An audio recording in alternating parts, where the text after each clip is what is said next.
halo semuanya. Welcome to Alpha Omega Church buat Anda semuanya. Kita percaya hari ini akan jadi hari yang luar biasa. Boleh berdiri bersama-sama. Mari tepuk tangan bersama.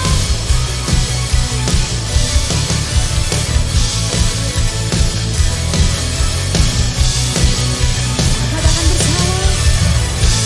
Kasih setiamu nyata bagiku, hikmat kebajikan tersedia bagiku. Amin. Sebab sanggup limpahkan segalanya, jalan raya sangat besar bagiku. Aku diberkati, aku dilimpahi, karena Allah sanggup untuk menyediakan. Aku diberkati, aku dilimpahi, atas sempurna anugerah Tuhan bagiku. Terima kasih Tuhan.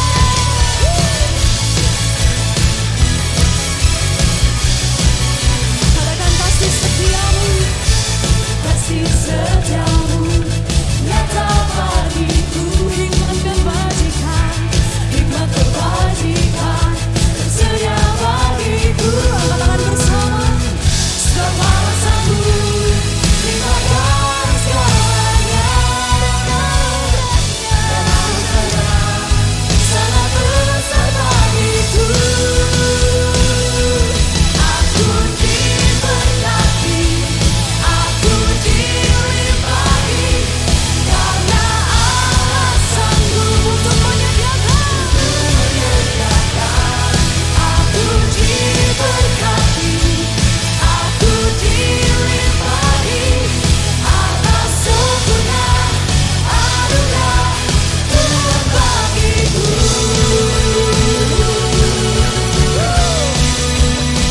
Terima kasih buat anugerah-Mu yang besar bagi kami Tuhan.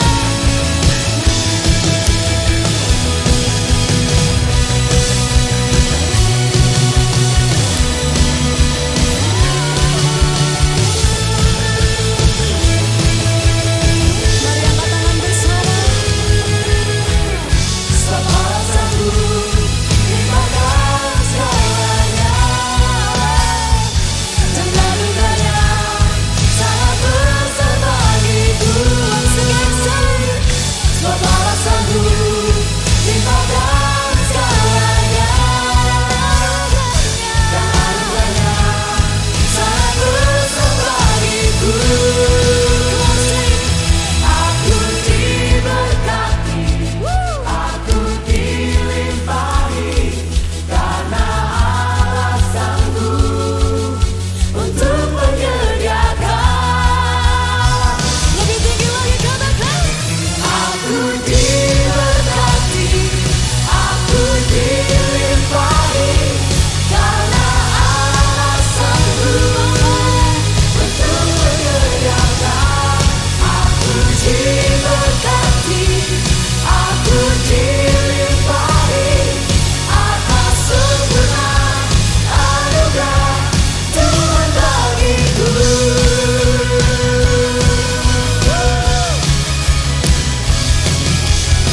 Anugerah sempurna.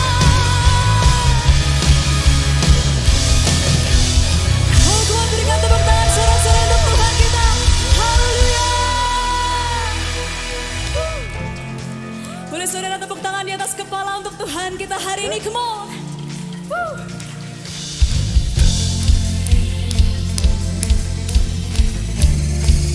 Let's sing it together.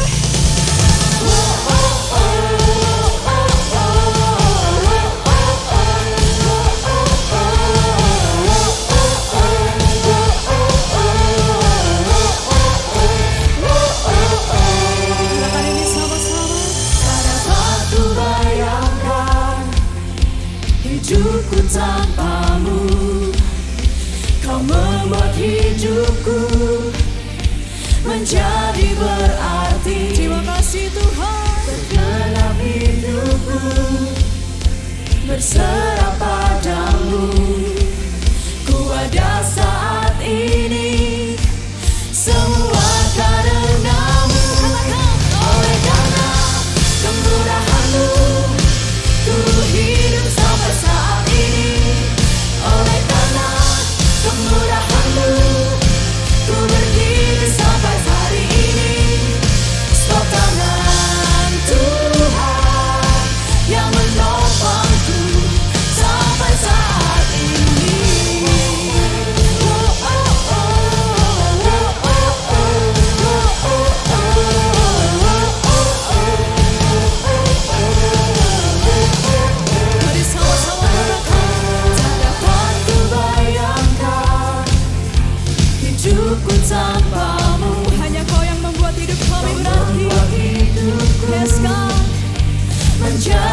hari yang sangat spesial, di mana ada 3 dari saudara-saudara kita yang akan dibaptis dan menerima Tuhan Yesus.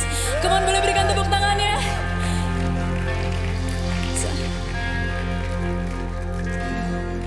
Boleh sekali lagi kita tadahkan tangan kita di hadapan Tuhan. Tanda kita percaya bahwa kita telah menerima anugerah-Nya yang besar. Yes, God.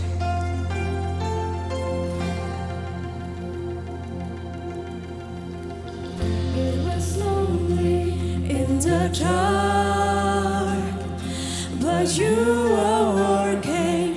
It was painful, it was hard, but you are working all things for my good. Amen. Couldn't feel you at the time, but you're still working. But you are working, full of questions, wondering why. But you are working all things for my good. Come on, sing it together.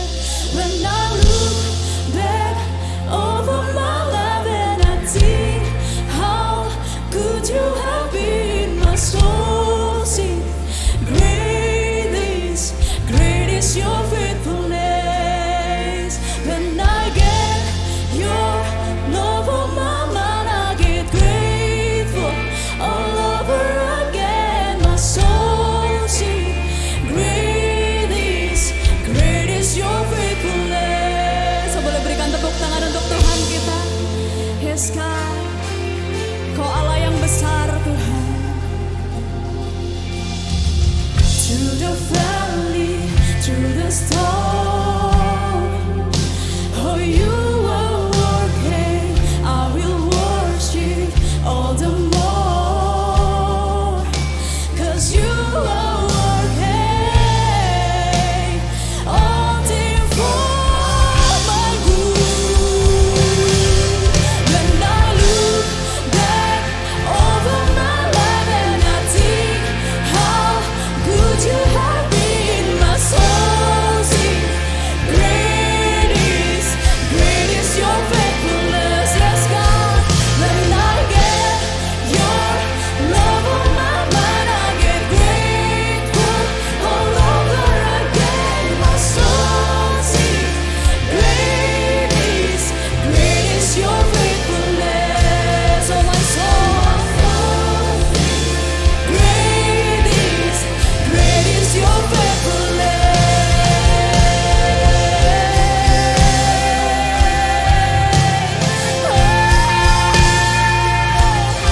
You're the faithful God. Kau setia. You turn it around. Come on, sing it together. You turn it around. Amen. Don't know when, don't know how, but you always do it somehow. You turn it around.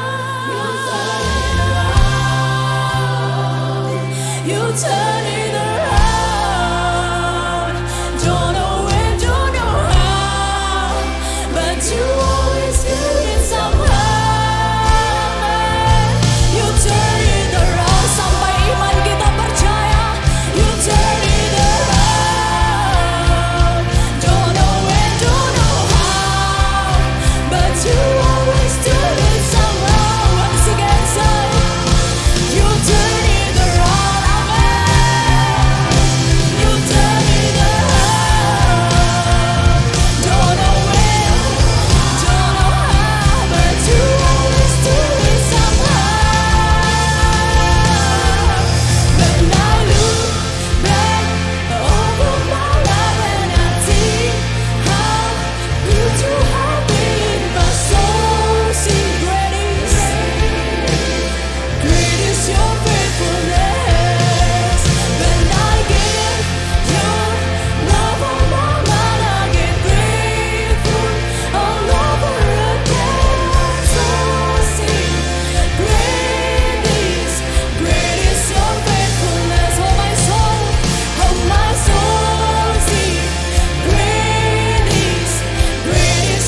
Saudara, hari ini apapun yang menjadi masalah dan problema dalam hidup kita, mari kita mau sama-sama percaya bahwa Tuhan dapat melakukan lebih dari apa yang dapat kita pikirkan. Apapun yang menjadi belenggu dalam hidup kita, Tuhan sanggup mengubah jadi kemenangan. Bahkan ketika saat kita tidak merasakan adanya Tuhan dalam hidup kita, Dia tetap bekerja buat saya dan saudara. Oleh karena itu boleh kita sama-sama angkat tangan kita sekali lagi di hadapan Tuhan. Kita mau sembah Tuhan pagi ini. Kita mau merasakan Tuhan pagi ini. Yes God, Dia Allah yang setia bahkan ketika kita tidak setia. Terima kasih Yesus. Terima kasih Tuhan. Terima kasih buat kesetiaan.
Sungguh kami bersyukur buat siapa Engkau dalam hidup kami Tuhan. Kau tetap bekerja dalam hidup kami meskipun kami tak dapat merasakannya. Dan kemenangan telah Kau sediakan bagi setiap kami. Terima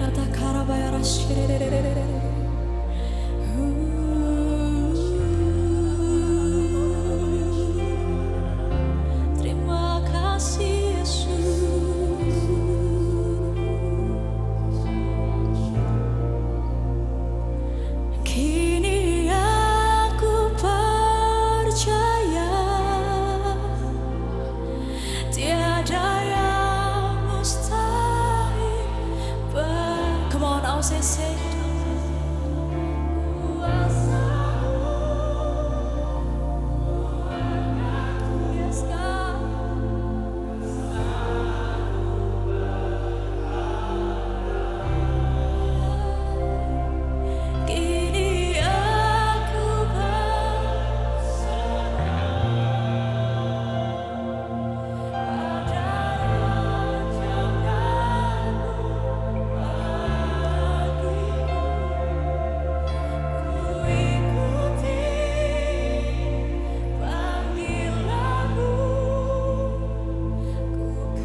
Sama-sama aku percaya, kami mau percaya Tuhan.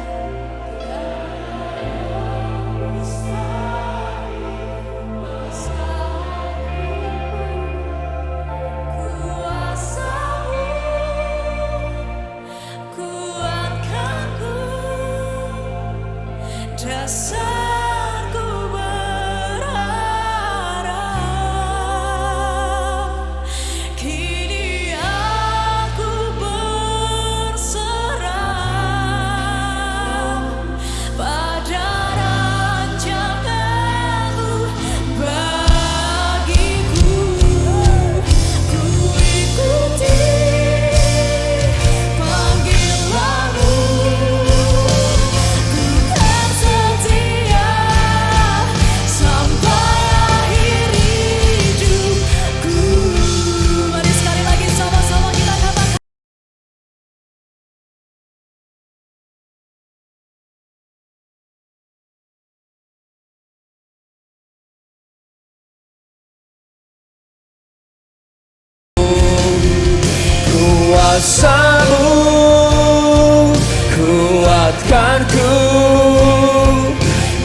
bersama.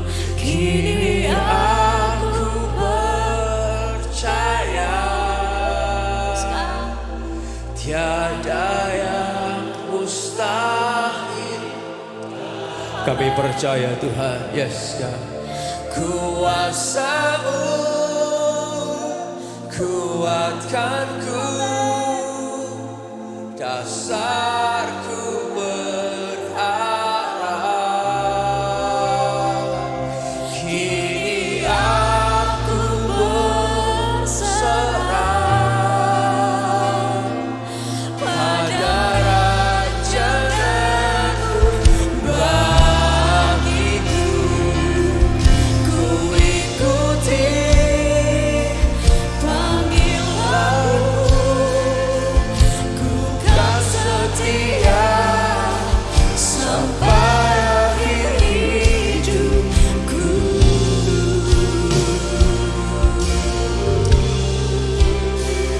Yes God, yes God.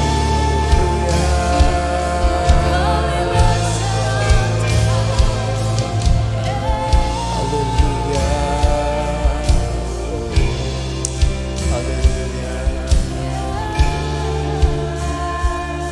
Siang hari ini ada berapa yang mau berkata kepada Tuhan, Tuhan,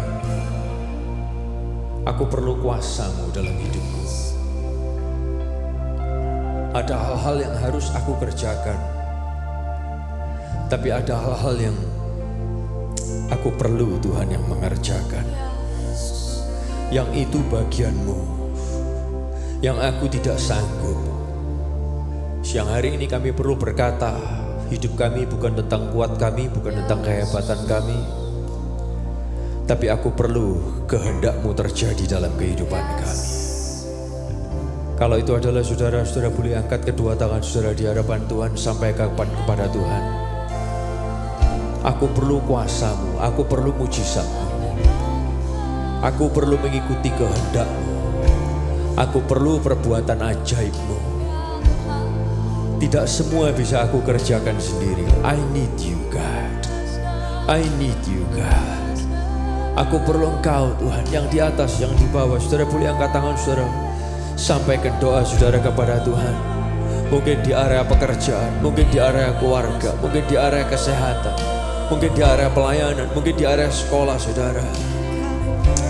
Kami perlu kuasa-Mu, kami perlu mujizat-Mu, kami perlu tuntunan-Mu, kami ikuti kehendak-Mu, kami ikuti rencana-Mu. Haleluya, haleluya, haleluya, haleluya. Terus berdoa sama Tuhan, Dia dengar suaramu. Yes God, haleluya, haleluya, haleluya, haleluya.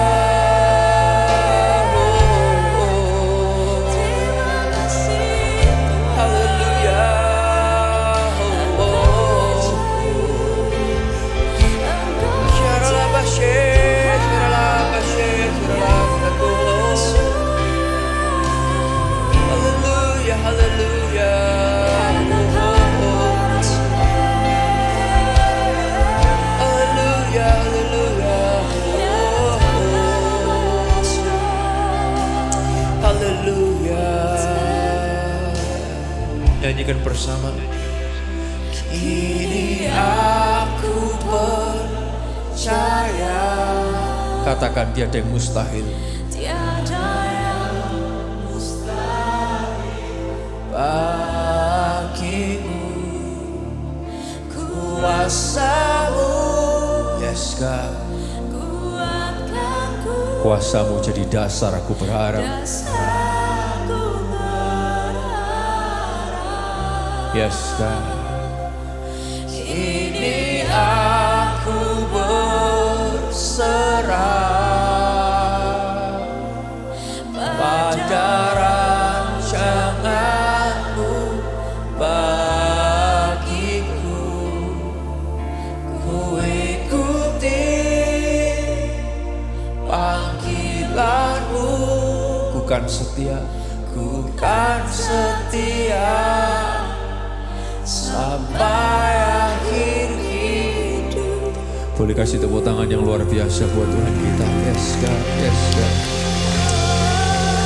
Haleluya. Tuhan, kami bersyukur buat kebaikan-Mu. Tuhan, kami bersyukur buat kasih-Mu.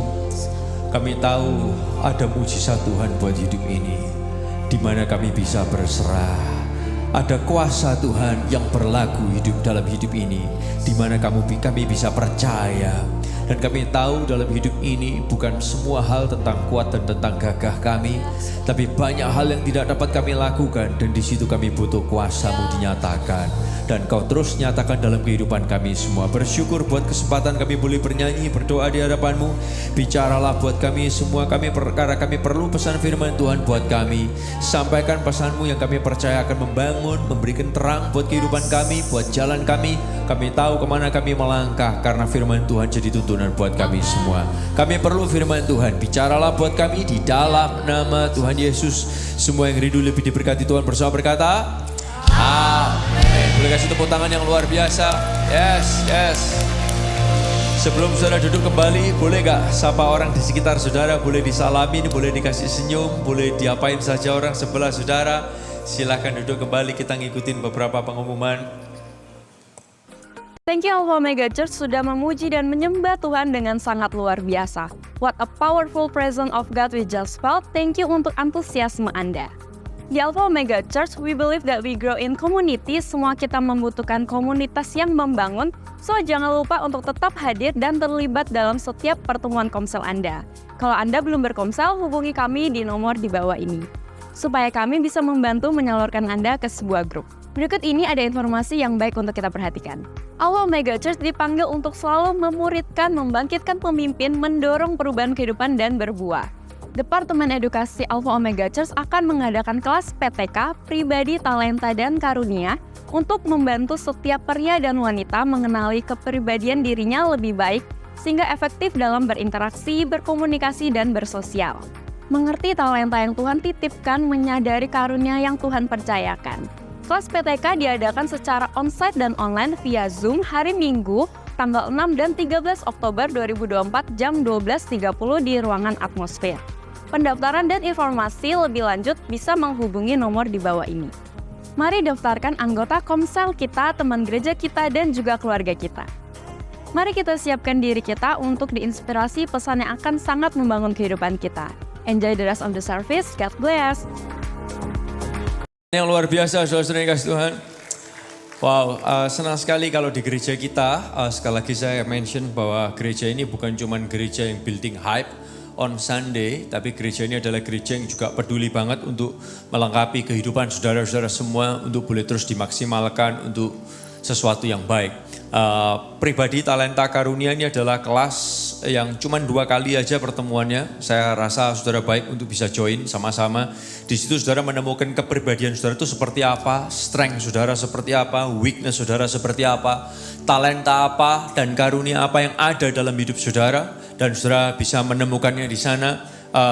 Saya sendiri ngikutin ketika material ini dibangun dan sangat menolong baik saya pribadi dan juga menolong banyak orang. Kalau bisa ikut sama-sama bakal jadi sesuatu yang sangat keren sekali. Satu hal lagi, tanggal 12 Oktober yaitu hari Sabtu ada acara dari UC, Universitas Ciputra, tentang temanya adalah Startup Sprint, tentang startup business. Sesuatu yang baik sekali untuk bisa diikuti bersama-sama. Oke, so hadir sama-sama. Saya bersyukur kalau gereja ini memikirkan untuk membekali kehidupan kita semua dan membangun kehidupan kita semua. Gak lupa saya ucapkan welcome buat Anda semua yang mungkin baru pertama kali hadir maupun yang sudah lama gak kumpul sama-sama dan kita bisa kumpul sama-sama lagi. Welcome buat Anda semua. Kenapa gak kasih tepuk tangan buat semua yang pertama kali hadir, yang onsite maupun online. Anda boleh tepuk tangan lebih keras lagi dong. Yes, welcome buat Anda semua. Sebelum kita masuk ke dalam pesan firman Tuhan, Anda dan saya diberi kesempatan juga untuk terlibat lewat keuangan kita, yaitu lewat yang disebut dengan, kalau bahasa gerejanya adalah lewat perpuluhan maupun persembahan khusus. Kalau saudara adalah orang yang lagi alergi atau anti, gak suka soal memberi, hey it's okay. Di gereja ini Anda gak dipaksa memberi. Kalau saudara benar-benar merasa gak suka dan terpaksa, more than welcome untuk gak memberi di gereja ini, it's fine. Tapi kalau saudara adalah orang yang mengerti bahwa memberi itu adalah hal yang Tuhan Yesus ajarkan, membentuk kehidupan kita, more than welcome juga untuk bisa terlibat dalam pemberian ini. Bapak Ibu saudara Tuhan, saya kepingin ajak saudara baca satu ayat aja, apa yang Tuhan ajarkan, yang Tuhan titipkan di Alkitab tentang memberi. Amsal 21 ayat yang ke-26. Oke. Saya kepingin ajak kita baca ayat ini dari terjemahan Sederhana Indonesia, TSI. Oke, Amsal 21 ayat yang ke-26. Saya selalu suka kalau baca ayat, kita bisa baca ayat sama-sama. Yang dari depan sampai paling belakang, di atas dan di bawah, kita baca ayat sama-sama ya. Supaya apa yang Tuhan tuliskan, titipkan dalam kehidupan kita, bisa juga jadi rema buat kita semua. Yuk baca sama-sama ya, mari. 1, 2, 3. Orang yang serakah selalu menginginkan lebih untuk dirinya sendiri. Tetapi orang benar suka memberi dengan limpah. Sekali lagi, lebih keras lagi ya, sama-sama. 1, 2, 3. Orang yang serakah selalu menginginkan lebih untuk dirinya sendiri. Tetapi orang benar suka memberi dengan limpah. Saudara, ayat ini bukan bicara berarti kita gak boleh punya keinginan buat diri kita. Bukan loh ya. Gereja ini kita ngajarin, saudara perlu bisa belajar, bisa pakai dengan baik, dengan bijak dalam kehidupan. Tapi ketika seseorang cuman selalu memikirkan untuk dirinya sendiri lebih dan selalu cuman itu saja, itu bahaya. Itu namanya egois. Itu namanya disebut serakah. Nah, tapi ayat ini bicara, tetapi orang benar, istilahnya gini, orang yang ngerti Tuhan merubah kehidupannya, itu suka memberi dengan berlimpah. Ada gaya hidup generosity. Gak cuman peduli tentang keinginan dirinya, tapi berpikir bagaimana berguna. Dalam kata lainnya gini saudara, memikirkan untuk pakai itu baik. Tapi memikirkan untuk jadi generous itu hebat. Boleh baca kata-kata ini sama-sama ya? 1, 2, 3. Memikirkan untuk pakai itu apa saudara? Baik. Tapi memikirkan untuk jadi generous itu apa saudara? Hebat. Nah, Tuhan ngajarin kita perlu ada roti untuk dimakan. Tapi juga ada benih untuk ditabur. Nah, orang yang serakah, benihnya pun dimakan. Sampai dia gak pernah nuai, karena dia gak pernah nabur benih. Nangkap saudara ya? Nah, tapi Tuhan ngajarin, pakai itu penting, bisa. Tapi selalu mikirkan cuman mau lebih, itu bahaya. Kita perlu jadi orang yang belajar generous. Nah, kenapa Tuhan ngajarin perpuluhan? Ngapain Tuhan ngajarin persembahan khusus? Karena Tuhan sedang membentuk kita, ngajarin kita jadi orang yang ngerti generous. Belajar mengasihi Tuhan, belajar mengasihi sesama lewat apa? Lewat keuangan kita. Dan saya bersyukur banget Tuhan ngajarin ini. Dan saya secara pribadi dan keluarga saya, kita melakukan ini. Kita gak pasang trik buat saudara. Karena kalau saya ngetrik saudara ngapain, saya sendiri melakukannya gitu. You know what I mean? You know? Tapi ini yang juga saya dan keluarga saya ajarkan dan kita lakukan. Anak saya Claudia ada di Melbourne. Kesempatan untuk bisa cari kerjaan juga gak gampang. Awal-awal apalagi masih baru-baru. Begitu dia dapat job. Yang saya ingatkan kepada anak saya secara pribadi, anak saya sendiri. Saya ingatkan dia, hey jangan lupa ngerti perpuluhan. Karena dari situ, dari saat-saat ini, kita semua belajar mengerti bagaimana generosity seperti yang Tuhan ajarkan. Ayo doa sama-sama yuk. Tuhan, kami bersyukur kalau Tuhan ngajarin kami bukan cuma pakai buat diri kami. Tuhan boleh kami pakai, tapi Tuhan juga kepingin kami juga bisa ngerti generosity. And thank you karena kami tahu juga ketika kami memberi kepada Tuhan yang hidup, Tuhan yang gak mati, Tuhan yang memperhatikan apa yang kami lakukan. Dan tangan-Mu juga selalu terulur buat kami. Sebelum kami bisa berbuat apa-apa, Engkau sudah melakukan yang baik dan terus Engkau akan melakukan yang luar biasa dalam kehidupan kami. Kami memberi di dalam nama Tuhan Yesus. Haleluya. Amin. Silakan ushers. Anda dapat memberi dalam bentuk cash ataupun dalam bentuk online.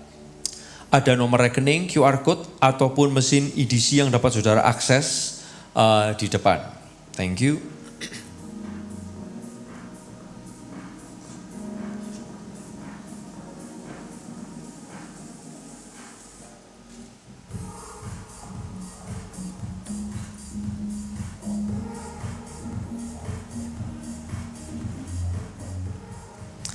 Oke, ada berapa yang excited buat pesan Tuhan yang selalu menginspirasi kehidupan kita? Boleh lambaikan tangannya dan kasih teriakan, woo!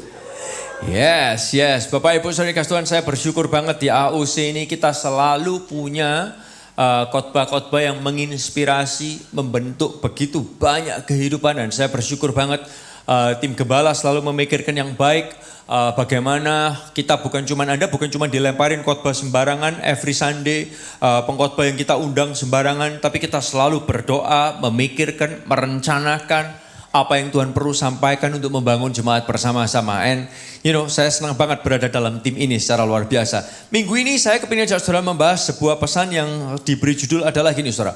Orang sulit di marketplace. Boleh gak ucapkan sama-sama yuk? 1, 2, 3. Orang sulit di marketplace. Saudara pernah gak nemuin orang yang susah untuk dihadapin? Setiap kali kalau dealing sama orang ini, saudara tuh orang itu selalu bikin diri Anda tuh jengkel. Pernah gak sih ngalamin kayak gitu? Yang pernah boleh sedikit senyum dan ngangguk-ngangguk? Yang pernah? Yes.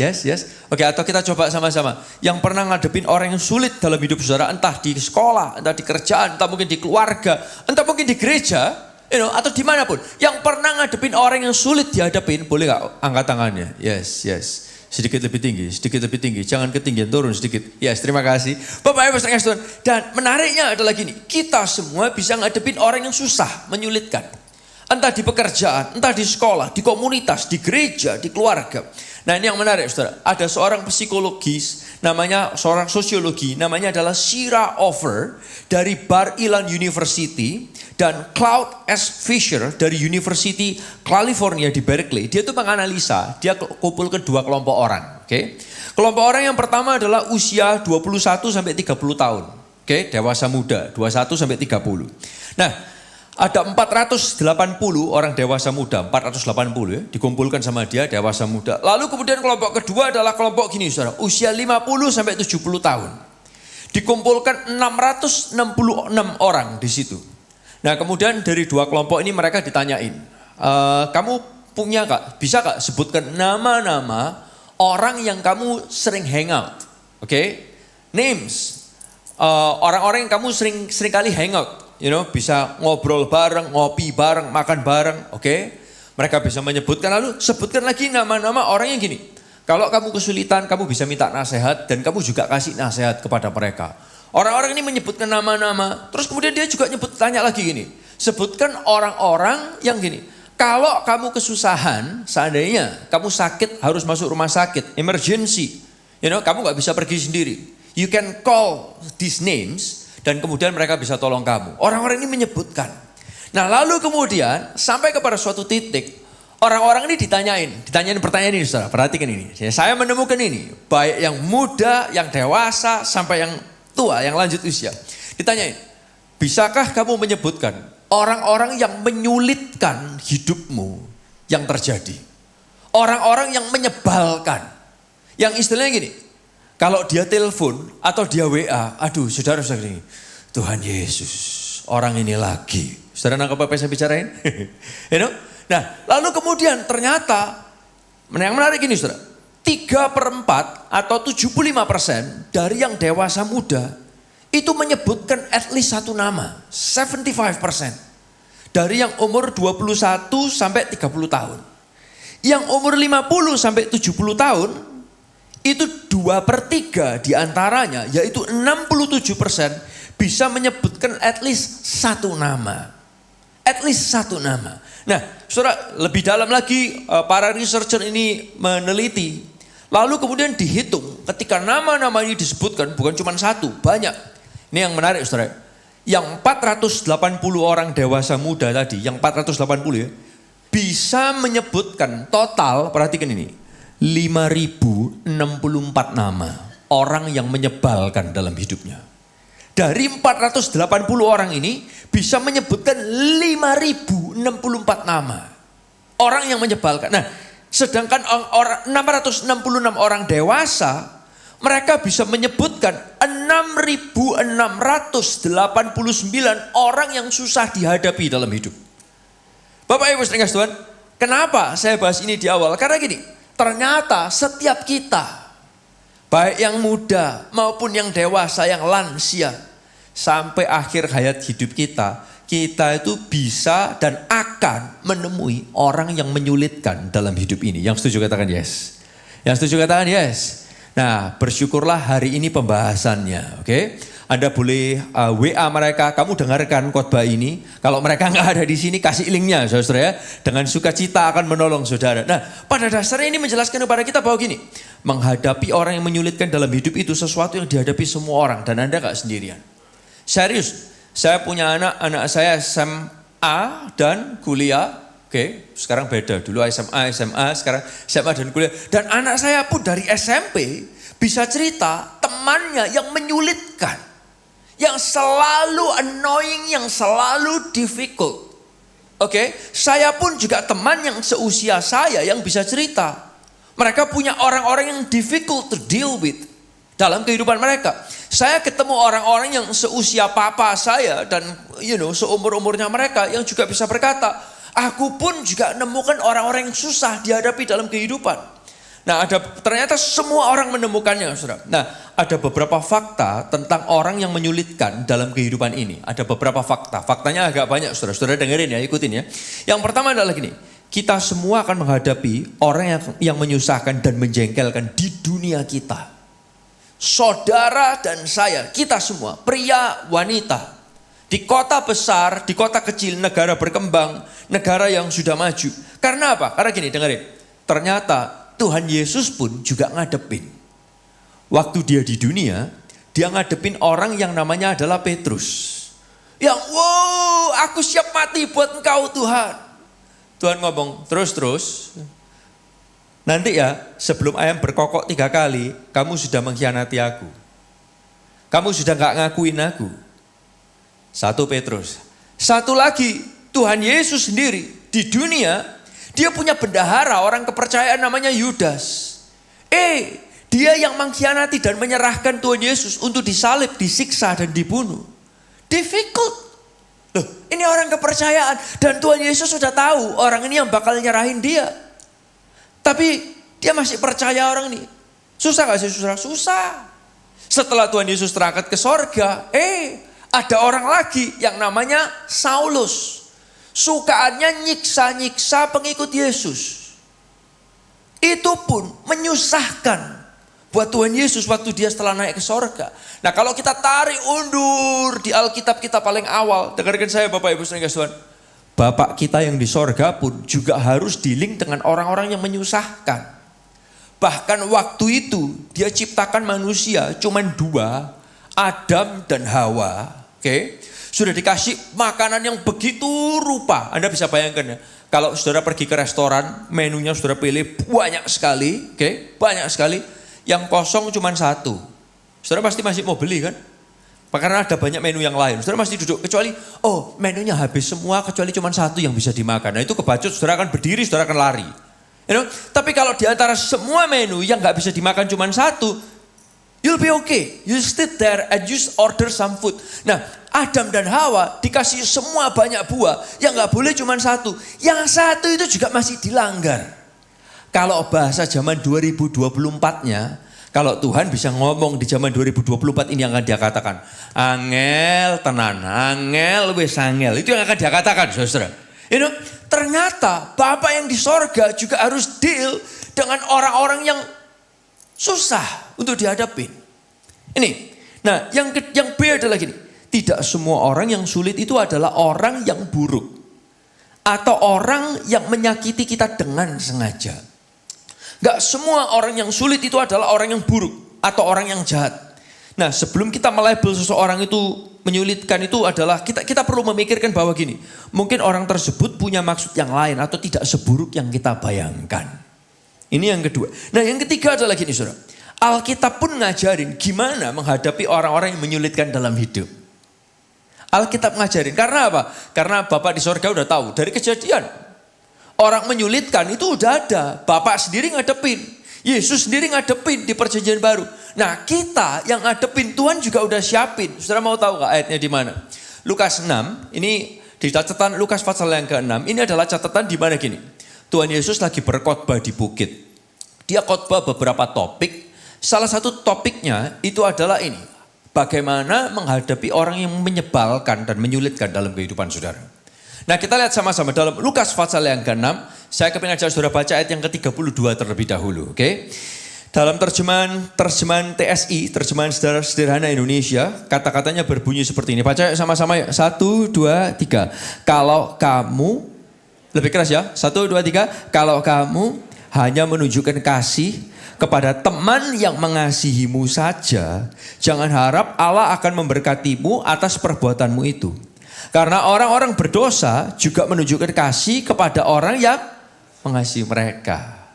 Istilahnya Tuhan ngajarin kita ini, loh. Kalau kamu bisa baik sama orang yang baik sama kamu, itu mah gampang.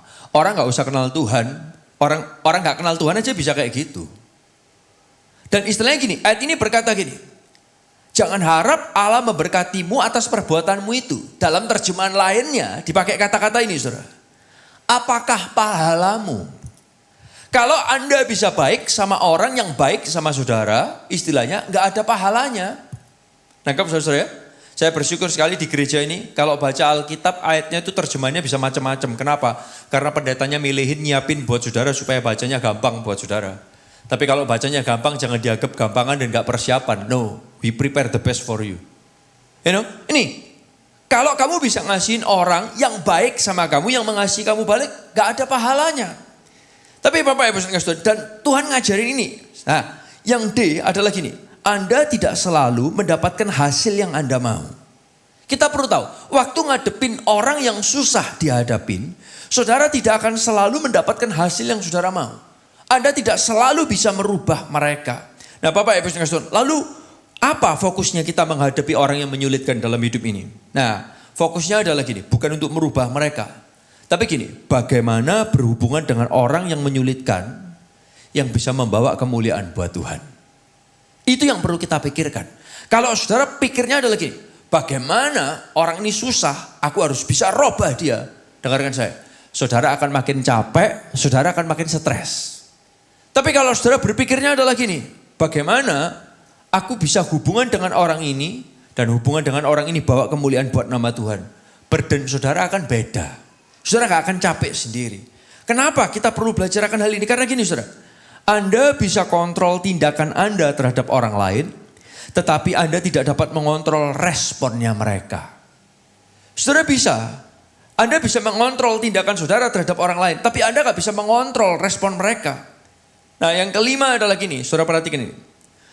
Kalau ketemu sama orang yang menyebalkan tuh rasanya mau marah, betul gak sih? Betul gak? Oh, saya tanya sama saudara, kalau ketemu sama orang yang menyebalkan dan menyulitkan rasanya mau marah, ya Pak ya? Ya. Nah, ini yang kelima, boleh marah tapi jangan sampai merusak diri saudara. Boleh marah tapi jangan sampai merusak diri saudara. Bapak Ibu Saudara Tuhan, karena gini, hati-hati jangan sampai karena orang lain Anda yang berubah jadi jahat. Jangan sampai karena orang lain Anda yang berubah. Oh bahaya banget. Saya kasih contoh buat saudara, hari ini saya bawakan sebuah ilustrasi. Ada sebuah batu ini berat saudara. Berat sekali, serius. Kalau saudara gak percaya beratnya batu ini, saudara bisa rasakan. Saya cuma lepas batu ini suaranya keras. Saya kepingin ajak saudara bayangkan, kalau seandainya saya mau pecahkan batu ini pakai sebuah palu. Oke, imagine this, batu ini adalah orang yang menyulitkan dalam hidup. Saudara mau pukul pakai palu, bisa. Ada kalanya batunya akan pecah, ada kalanya batunya gak akan pecah. Kalau batunya nggak pecah, apa yang saudara lakukan? Saudara terus pukul. Waktu saudara terus pukul, bahayanya ada beberapa hal. Yang pertama, palu ini kepalanya bisa lepas. Dan tahu-tahu bisa menyakitin saudara balik. Yang setuju katakan yes. Pertama. Kedua, kalau itu toh mungkin tidak terjadi. Oh enggak, palunya kuat kok. Saudara tahu apa yang terjadi? Mungkin tangan saudara yang akan sakit semua hanya karena kena hentakannya. Bisa diikutin saudara? Tapi saudara mau tahu apa yang terjadi? Batu ini bisa dipecahkan bukan hanya ketika saudara makin paksa. Tapi dengarkan ini. Kadang dibutuhkan alat lain yang tidak lebih besar tapi lebih kecil. Contohnya adalah apa? Paku. Kadang paku dibutuhkan. Ditaruh di satu titik. Lalu kemudian dipukul dengan palu untuk memberikan satu celah. Dan akhirnya batu ini bisa terbelah. Saudara, ketika menghadapi orang yang menyulitkan dalam kehidupan, kita nggak harus justru push diri kita, force ourselves. Sampai membuat diri kita ini injured, sakit. Kita nggak perlu. Kadang kita perlu cari cara yang lebih kecil. Di depan rumah saya, itu suatu ketika pernah ada jemaat yang cinta sama lihat rumah saya yang keluarga kita nggak suka tanaman. Lalu kemudian dipikirlah ini perlu ditata tanaman ini.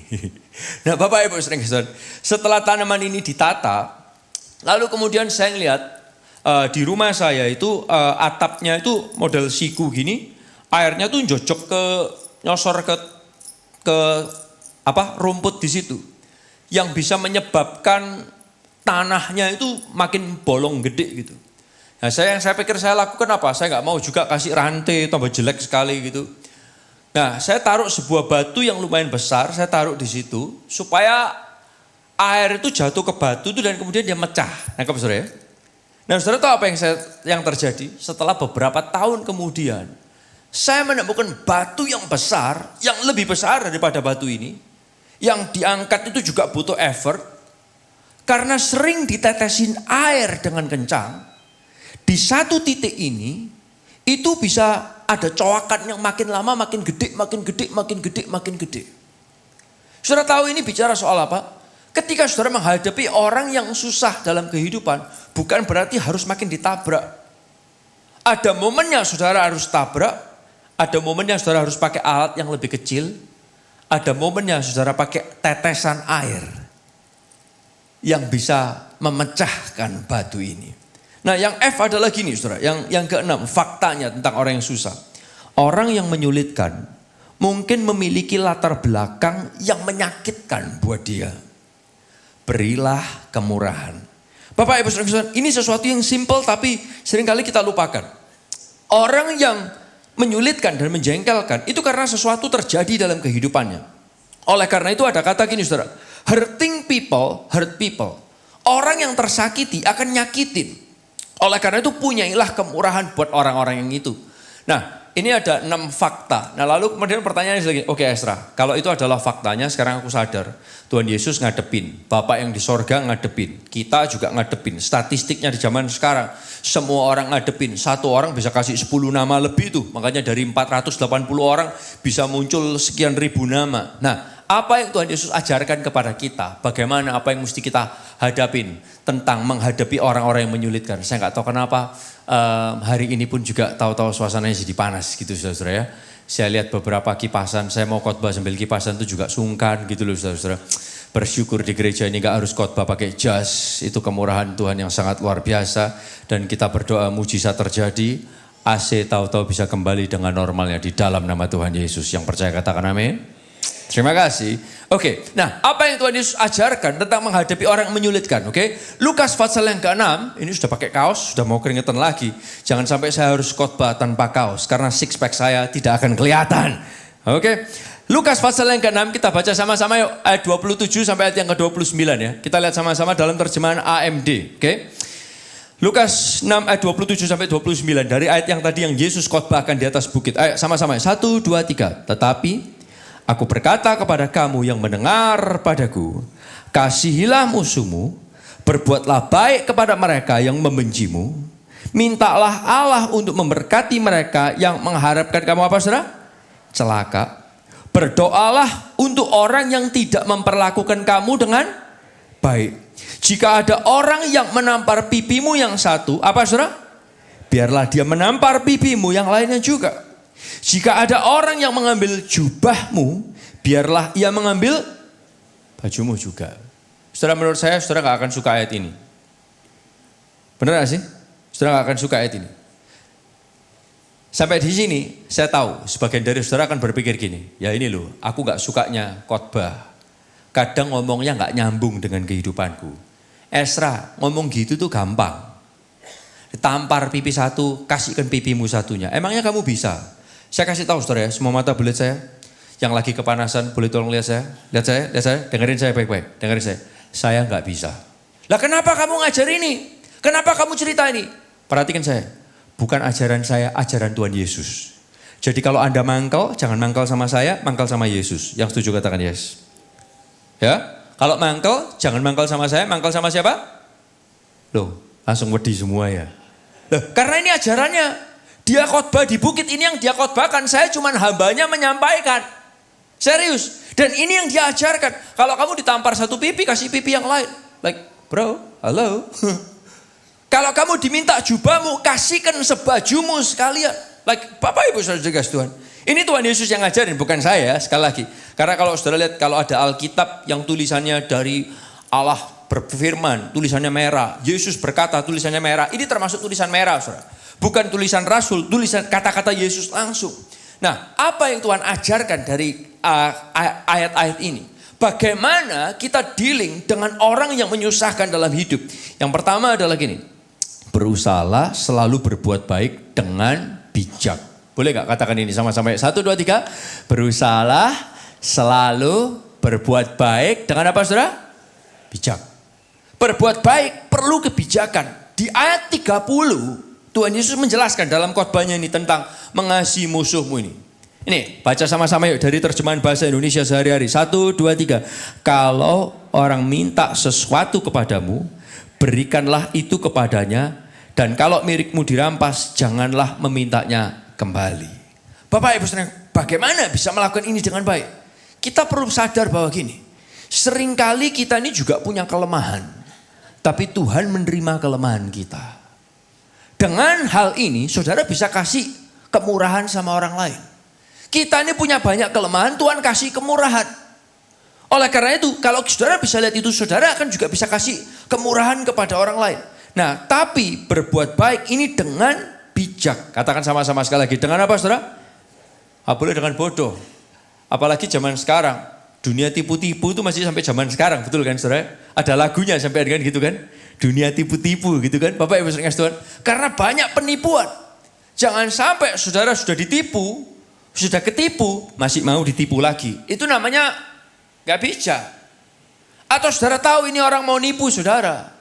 Tapi kemudian saudara pura-pura naif. Oh mungkin orang ini membutuhkan. No. Kalau kamu mau kasih, kamu kasih. Tapi jangan sampai kamu tertipu. Itu namanya gak bijak. Bapak Ibu Saudara, ini yang pertama. Berusahalah selalu berbuat baik dengan bijak. Jangan dengan bodoh. Yang kedua adalah gini. Perlakukan orang lain seperti Anda mau diperlakukan. Ini yang Yesus ajarkan. Bagaimana Anda menghadapi orang yang menyulitkan. Ayat 31. Ayat 31. Baca ini sama-sama ya. 1, 2, 3. Perlakukanlah orang lain seperti kalian ingin diperlakukan oleh mereka. Perlakukan orang lain seperti Anda mau diperlakukan. Ketika kita memperlakukan orang lain seperti kita mau diperlakukan, kita akan menyerah terhadap kemauan kita untuk mengendalikan mereka dan mengendalikan situasi. Bapak Ibu Saudara Tuhan. Nah, yang ketiga adalah ini, yang ketiga. Kita perlu belajar namanya nih Saudara, mengasihi tanpa berharap. Katakan sama-sama ya, 1, 2, 3. Mengasihi tanpa berharap. Ini gak gampang, tapi ini yang Yesus ajarin. Bukan saya ya, bukan saya. Yesus yang ajarin. Saudara baca ayatnya. Yesus ngomong lebih lanjut lagi tentang bagaimana mengasihi musuhmu. Ayat 32. Sama-sama yuk. 1, 2, 3. Kalau kalian mengasihi orang-orang yang mengasihi kalian saja, apakah jasamu? Orang berdosa pun mengasihi orang-orang yang mengasihi mereka. Bapak Ibu Saudara, kita perlu belajar mengasihi tanpa berharap. Saya tahu kok, kadang kalau kita berbuat baik, kita punya harapan. Oh, tak bayari makan. Supaya, anggap ya, tak ajak having fun. Aku ajak having fun, senang-senang. Supaya you expect timbal balik. Sorry, kalau itu yang saudara lakukan, saudara akan banyak kecewa. Itu istilahnya gini, baik levelnya 5,5. Ya orangnya baik sih. Tapi kalau yang diharapkan gak kamu turutin, wah parah, marah. Bapak Ibu Saudara, it's tough. Istilahnya gini, berbuat baik tanpa berharap. Nah Tuhan tuh ngajarin lebih lanjut, bahkan ini dia ngomong lebih lanjut lagi. Saya tahu kalau kita baca ayat ini mungkin bagian berikutnya saudara gak suka loh. Saudara bakal gak suka, tapi kita baca ayat yang kita bakal gak suka ya. Sama-sama ya, Lukas 6 itu lebih lanjut, oke. Kita baca mulai ayat yang ke-34 setelah Tuhan Yesus tadi bilang. Kalau kamu berbuat baik kepada orang yang berbuat baik saja itu apa jasamu? Gak ada pahalanya. Tapi coba baca ayat 34 sampai 36. Sama-sama yuk. 1, 2, 3. Dan Kalau kalian meminjamkan uang hanya kepada orang-orang yang dapat mengembalikannya apa? Gak enak ya saudara ya. Oke. Orang berdosa pun meminjamkan uang kepada orang berdosa lalu memintanya kembali. Ayat 35. Seharusnya bukan begitu. Kalian sebaliknya harus mengasihi siapa saudara? Musuhmu dan berbuat baik kepada mereka. Kalian harus memberi pinjam dan jangan mengharap mendapat kembali. Bila demikian upahmu akan besar dan kalian akan menjadi anak-anak Allah yang maha tinggi. Sebab Allah baik hati terhadap orang yang tidak tahu berterima kasih dan terhadap yang jahat juga kok. Wow. Hendaklah kalian berbelas kasihan seperti Bapakmu juga berbelas kasihan. Wish. Gak enak ya ayatnya ya. Saudara dibacain ayat ini mangkel gak? Kalau mangkel jangan mangkel sama saya ya. Karena yang nulis ayat ini siapa saudara? Tuhan Yesus. Dia yang ngomong langsung. Dia yang khotbah di bukit. Jadi mangkelnya sama? Tuh gak berani ngomong semua ya. Jangan mangkal sama saya, mangkalnya sama Yesus. Tapi saya percaya apa yang diajarkan itu dapat dilakukan. Yang percaya katakan yes. Somehow. Nah bagaimana dong? Oh oke. Berarti kalau gitu habis gini aku di gereja ini tak cari utangan. Oh no. Bapak Ibu Saudara, no. Tapi istilahnya gini. Bagaimana meminjamkan, kalau orang mau pinjam duit itu kasihin. Tambah habis gini waktunya cari utang. No. Saya menemukan saya punya seorang kawan yang saya ketemu. Dulu teman saya, kakaknya dia itu teman saya. Oke, supaya gampang. Nah dia ini adiknya. Kakaknya ini hidupnya itu ngawur terus, gak pernah kerja dengan benar, kacau. Adiknya bisa kerja dengan baik. Lalu kemudian kita tuh ngobrol, bertahun-tahun gak pernah ketemu kita ngobrol. Lalu kemudian saya bilang, oh ya ngobrol tentang kakaknya kan. Oh iya. Kadang kakakmu tuh telepon aku. Langsung aja bilang, aduh kok sorry ya. Aku tahu kenapa kakakku telepon sama Ko Esra. Kenapa? Saya ketawa. Pasti mau pinjem uang kan? Oh iya, kamu kok tahu? Aduh, kok tuh malu-maluin memang. Dia tuh bilang gitu. Sorry ya Ko, dia bilang. Dia tuh juga sering sampai sekarang. Karena adiknya ini lebih bisa kerja. Ini yang adiknya lakukan. Saudara tahu bagaimana berbuat baik tanpa harus jadi bodoh. Sorry ya, kalau ada orang datang sama saudara, sorry aku pinjem gotiau boleh? Pinjem 5 juta boleh? Bukan berarti kasih ono 5 juta. Oh aku pinjam 5M ya, kasih ono 5M. So that's not how you do it. Anak ini adalah anak yang ngerti, bertumbuh di dalam Tuhan. Bisnisnya yang diberkati Tuhan, ini yang dia lakukan. Waktu kakaknya datang kepada dia pinjam duit, dia cuma berkata gini, Ko, Westa, aku tahu kamu gak bisa kembaliin duitku. Gini aja loh, kamu butuhnya berapa sih? Aku bantu sebisa aku bantu kamu. Nangkap saudara? So dengan demikian dia gak terlalu berharap mengembalikan karena apa? Nanti kalau gak dikembalikan sakit hati. Oh my goodness. Bapak Ibu Saudara, kamu butuhnya berapa? If I can help you, I help you. If I cannot help you, I'm not gonna help you. Ini artinya gini saudara, berbuat baik dengan bijak. Nangkap apa yang saya bicarakan? You know? Kalau gak berbuat baik dengan bijak, kita cuma jadi orang yang naif. Susah kita. Nah yang keempat, yang terakhir, apa yang Tuhan ajarkan? Bagaimana kita mengasihi orang yang menyebalkan dalam kehidupan kita. Yang terakhir yang dapat kita lakukan adalah ini saudara. Perhatikan ini. Fokuslah kepada tujuan dan visi hidupmu lebih daripada dengan masalah dengan orang-orang tersebut. Fokuslah dengan tujuan dan visi hidupmu lebih daripada dengan masalah orang-orang tersebut. Bapak Ibu Saudara, istilahnya gini. Jangan jadikan orang yang menyusahkan dalam kehidupan itu jadi batu sandungan dan jadi membuat saudara gagal melakukan tujuan dan visi hidup. Orang yang menyusahkan itu akan selalu ada. Tapi itu tidak boleh menghentikan kita dari tujuan dan visi hidup kita. Loh yang setuju katakan yes. Bapak Ibu Saudara, karena seringkali yang terjadi banyak orang cuman gini, iya sekarang hidupku gak bisa gini, gak bisa gitu, gak bisa gini. Gara-gara dia, loh salah. Anda gak bisa mengendalikan tindakan orang lain. Tapi saudara bisa mengendalikan tindakan saudara. Karena Tuhan ada di dalam saudara. Dan Tuhan bisa kasih kekuatan buat saudara. Yang percaya katakan yes. Jangan salahkan orang lain. Sehingga saudara tidak mencapai tujuan hidup saudara. Tidak. Istilahnya gini. Esra, bagaimana dari ceritanya di Alkitab? Saudara lihat. Bapak di sorga ciptakan Adam dan Hawa. Adam dan Hawa mengecewakan dia. Dengarkan saya baik-baik.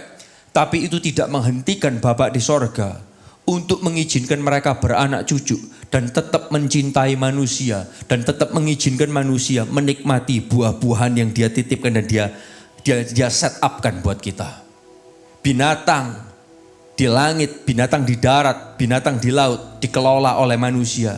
Meskipun manusia udah mengecewakannya, tapi manusia itu tidak dapat menghentikan visi dan tujuan yang Tuhan mau kerjakan. Tuhan Yesus same thing. Waktu dia punya murid kayak Petrus, dia bisa berkata, Bapak di sorga ngirimkan aku murid kayak Petrus. Soro, kayak Yudas. Bendahara loh, bagian keuangan loh.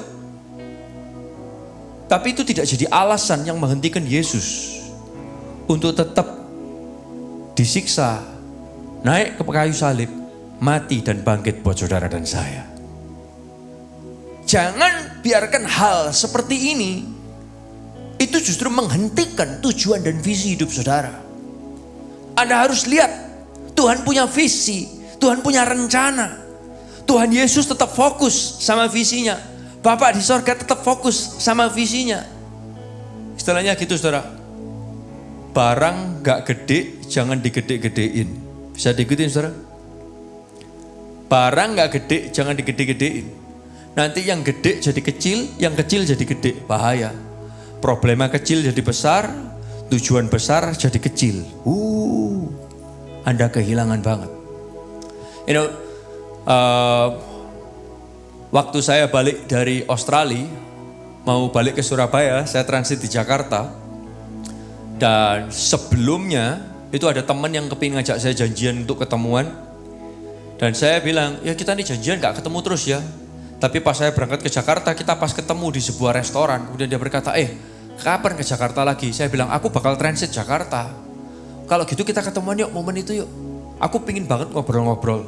Daripada janjian gak ketemu terus. Oke, tapi aku mendarat malam. It's okay. Aku atur waktu, aku datang. Bapak Ibu sekalian Tuhan, saya mendarat, lalu kemudian langsung ketemu dengan teman ini. Teman ini adalah teman yang juga orang produksi musik rohani. Oke, dia mengerjakan sebuah merek yang cukup baik. Dia berada di sebuah organisasi yang jauh lebih gede daripada kita, duitnya lebih banyak, kerjanya seterusnya lebih gampang, timnya juga gede, gerejanya ada di mana-mana. Lalu kemudian waktu dia duduk sama saya, dia ngomong gini, beberapa hal kita ngobrol-ngobrol, lalu kemudian dia tanya, Esra, jujur ya, kalau aku boleh ngomong ya, kita tuh ngeliat kalian Son of Praise, itu keren banget. Kalian kok bisa ya bikin dari satu konser ke konser berikutnya, ke konser berikutnya. Kok bisa? Temen-temenku, tim kita tuh sampai tanya, Son of Praise aja bisa, seharusnya kita bisa. Ini ngomong terus, saudara. Saya noleh ke sebelah saya, Pastor Elisa yang saya ajak. Saya bilang, kita kok bisa? Kok bisa? Saya sampai ketawa. Saya percaya momen itu momen divine-nya Tuhan. Saya ngomong ke teman saya, sorry ya bro. Kalau kamu tanya sama aku kok bisa? Sorry, aku bukan gak mau ngajari, bukan pelit ilmu. Tak kasih tahu ya. Aku tidak pernah merasa bisa. Sampai hari ini aku merasa aku gak bisa. Hah? Loh, buktinya dari satu acara ke acara berikutnya sukses. Tadi malam pun ada seorang kawan yang datang dari gereja yang way bigger than our church. Dan ngomong, kamu kalau bikin acara selalu heboh ya. Kok bisa? Bilang, aku gak bisa. Tapi saudara tahu gak? Apa yang sebetulnya kita hadapi adalah gini. Perhatikan saya, semua mata boleh saya. Yang kita hadapi sebetulnya adalah ngadepin orang susah demi orang susah. Loh ya loh. Coba saudara lihat ya.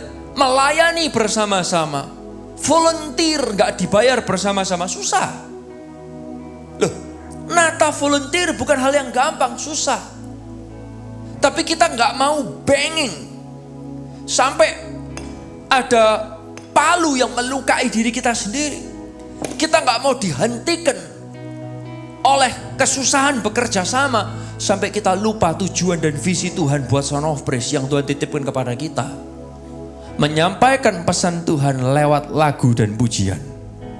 Supaya firman itu boleh diulang-ulang. Kita gak mau kelupa tujuannya. Karena itu perkara besarnya. Oh, ketika kita melayani bersama gesekan ada. Saudara tahu, melayani bersama bisa gesekan. Bahkan ini, semua mata boleh perhatikan saya. Apalagi sekarang kan zamannya YouTube kan, betul kan? Semua orang bisa komen apa saja kan? Kalau zaman dulu zamannya kaset sama CD, saudara habis dengerin komen elek gak bisa. Dikirim yang terima paling kantor. Kalau sekarang ditaruh di YouTube semua orang baca. Saya gak bisa lupa. Satu momen ada satu lagu Pastor Elisheba mimpin, gaya kita AOC, pakai bajunya kutungan, lalu kemudian ada yang langsung komen. Itu WL-nya tidak mencerminkan hamba Allah. Itu WL-nya bajunya tidak sopan. Ya ilah orang ini. Tapi dengarkan saya. Kita gak bisa berhenti mengerjakan apa yang Tuhan mau titipkan buat kita hanya untuk ngurusin komennya orang. Yang percaya katakan yes. Saudara akan kelewatan perkara besar yang Tuhan mau kerjakan. Sama halnya dalam kehidupan saudara. Ada banyak orang yang menyulitkan. Anda harus hadapin mereka. Tapi orang-orang yang menyulitkan tidak boleh menghentikan saudara dari tujuan dan visinya Tuhan yang Tuhan mau kerjakan dalam kehidupan kita. Ada berapa yang percaya dan diberkati? Boleh kasih tepuk tangan yang luar biasa. Saudara, ini yang kita perlu lihat sama-sama. Tuhan kepingin kita bisa menghadapi mereka. Tahun depan itu Sound of Praise 15 years. Gak kerasa ya, 15 tahun. Dulu saya masih ingat banget waktu kita buat SOP pertama. Ada teman-teman yang lain yang sudah 10 tahun. Rasanya kok bisa ya mereka 10 tahun ya. Next year itu 15 tahun. Tuhan izinkan Jemaat AOC, DPU, DKT, Jakarta, Palangkaraya berkarya buat bangsa. Menyampaikan pesan firman Tuhan kepada bangsa. Saudara, orang selalu bilang gini, pertama kok bisa? Saya bilang kita gak pernah bisa, sampai sekarang kita juga gak bisa. Mereka berkata, setiap kali kalian rilis satu album, minimal satu lagu, itu melalang buana gereja besar, gereja kecil, barat sampai timur. Bapak Ibu Saudara, itu hal yang Tuhan titipkan. Jangan sampai orang sulit menghentikan kita untuk tujuan dan visinya Tuhan. Dalam keluarga saudara, dalam pekerjaan saudara, dalam sekolah saudara, dalam pelayanan saudara, jangan sampai hanya gara-gara satu orang atau dua orang yang sulit menghilangkan saudara dari visi dan tujuan Tuhan yang mau kerjakan dalam kehidupan Anda. Anda kehilangan perkara besar, perkara kecil justru Anda gede-gedein, rugi. Yang kecil harus dikecilin, yang gede harus digedein. Yang percaya katakan yes. Yang percaya katakan yes. Bapak Ibu Saudara, saya tahu ngelakuin ini gak gampang. Tapi Tuhan titipkan kepada kita kata-kata itu. Kita bisa gak berdaya, tapi kita punya Tuhan yang menguatkan kita. Kalau dikatakan orang yang tersakiti akan nyakiti, tapi orang yang dikasihi itu bisa mengasihi. Orang yang diampuni bisa mengampuni. Yang percaya katakan yes. Yang percaya katakan yes. Ada berapa yang diberkati siang hari ini? Boleh kasih tepuk tangan sekali lagi yang luar biasa. Kita bangkit berdiri bersama-sama. Saya kepingin kejak kita nyanyikan lagu ini bersama-sama. Kita bisa gak berdaya, tapi kita punya Tuhan yang menguatkan. Mungkin teman di sekolah, mungkin orang tua, mungkin anak-anak kita, mungkin di pelayanan, mungkin di pekerjaan. Ada orang-orang yang menyulitkan. Jangan itu menghentikan saudara, nyanyikan. Tak berdaya, Dia kuatkan, terbelenggu, Dia bebaskan, Dia berkuasa, kalahkan maut, dalam Dia aku menang. Nyanyikan bersama dalam nama Yesus. Dalam nama Yesus, kutuk jadi berkat. Dalam nama Yesus, dosa diampuni. Dalam nama Yesus, ada kemenangan.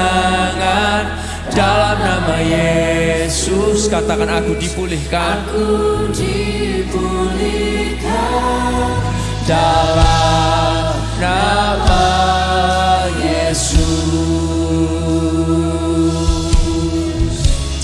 Terima kasih Tuhan, kalau Engkau bisa memulihkan, Engkau bisa menguatkan. Kami perlu Engkau dalam hidup kami. Nyanyikan bersama-sama, katakan, tak percaya Dia kuatkan, terbelenggu Dia bebaskan, Dia berkuasa kalahkan maut, dalam Dia aku menang. Nyanyikan bersama.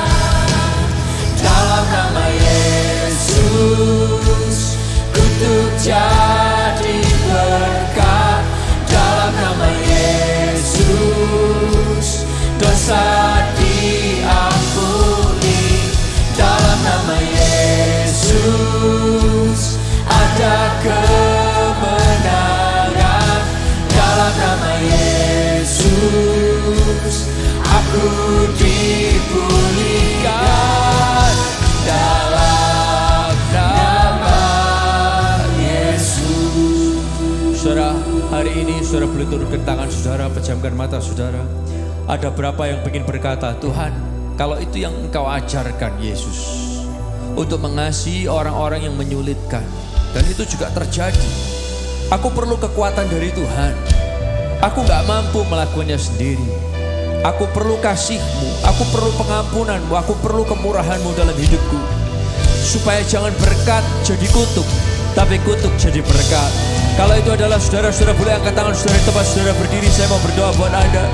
Di dalam nama Tuhan Yesus, kasih kami kekuatan melakukan firman-Mu. Kasih kami kekuatan untuk melihat ada perkara besar yang Tuhan mau kerjakan, terus mengarah, tidak terhentikan. Nyanyikan bersama. Dalam nama Yesus kutuk jadi berkat, dalam nama Yesus dosa diampuni, dalam nama Yesus katakan ada kemenangan, dalam nama Yesus. Yes God, aku dipulihkan dalam nama Yesus. Lebih tinggi lagi, nyanyikan bersama, katakan dalam nama Yesus kutuk jadi berkat, dalam nama Yesus dosa diampuni, dalam nama Yesus katakan ada kemenangan,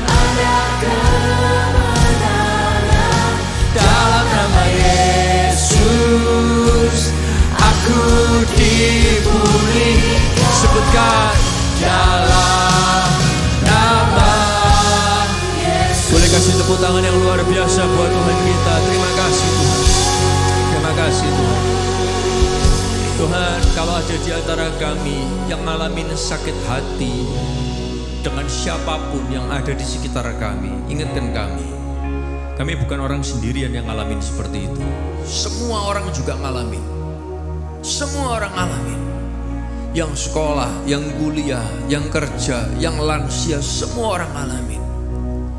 Tapi kami tahu kami tidak dibiarkan Tuhan dicobai melebihi kekuatan kami. Yang percaya katakan yes. Hamba-Mu minta kekuatan dari Tuhan. Jangan biarkan orang-orang yang menyakitin kami menghentikan kami dari visi dan tujuan Tuhan buat kami. Tapi berikan kami kekuatan dari sorga untuk kami bisa heal up, disembuhkan oleh kasih-Mu. Dan buat kami terus terfokus kepada panggilan yang Tuhan mau kerjakan dalam kehidupan kami. Ada perkara lebih besar yang Tuhan mau kerjakan dalam kehidupan kami. Yakinkan kami semua. Tiba saatnya kami kembali ke tempat kami masing-masing. Tarangkan tangan saudara di hadapan Tuhan. Pulanglah dengan berkat dan rahmat dari Bapa, Anak, dan Roh Kudus. Pekerjaan, sekolah, rumah tangga, kesehatan, keuangan saudara biar diberkati Tuhan secara berlimpah-limpah. Celikkan mata kami bahwa setiap hari, setiap menit, setiap detiknya adalah mujizat yang Tuhan kerjakan. Kami dicintai oleh Tuhan dan buat kami makin mencintai Tuhan, mengasihi sesama. Terang-Mu terus menyinari kami dan buat kami bersinar untuk kemuliaan nama-Mu. Di dalam nama Tuhan Yesus. Semua yang percaya dan diberkati bersama berkata, amin. God bless you everyone. Happy Sunday. See you next time.